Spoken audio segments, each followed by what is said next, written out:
One of those areas that goes beyond the construction sector, creating jobs in the process, is optoelectronics.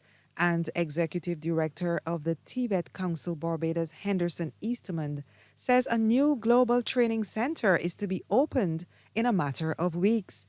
He says it's inspired by a Chinese partnership.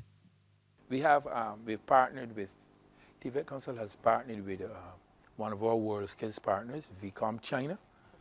They take the latest machineries to electronic machines for people to compete on. And so they've donated some of those machines to us. They're on the way. I think the last time they were somewhere in the Dominican Republic. So, but they have partnered with us. They have delivered some optoelectronics training. It is the application of electronics. You see all these flashing signs, you see these new signs in Bridgetown nowadays. And when we go overseas, you see these flashing signs all over the world.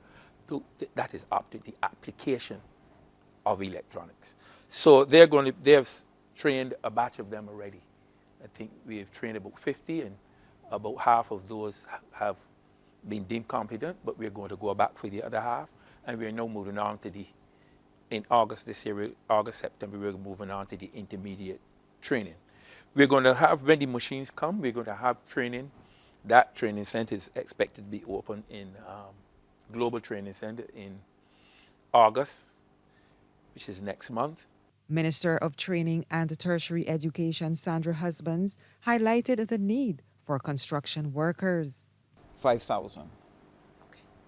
And therefore, there is a lot of opportunity for young people to get involved in the TechVox space.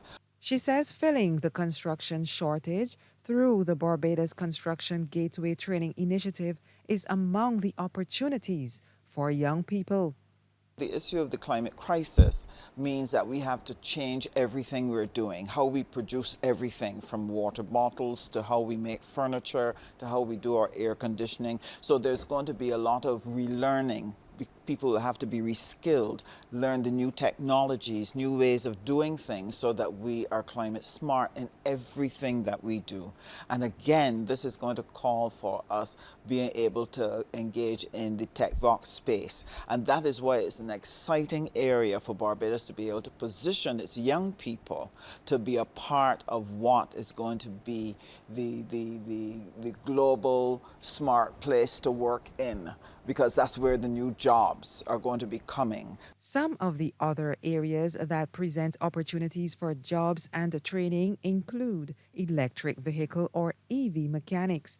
Director of Tertiary Education in the Ministry of Training and Tertiary Education, Dr. Roderick Rudder, says there is definitely a high demand. The SJPI has been a leader in the area of training of persons to be able to service the electric vehicle sector in Barbados.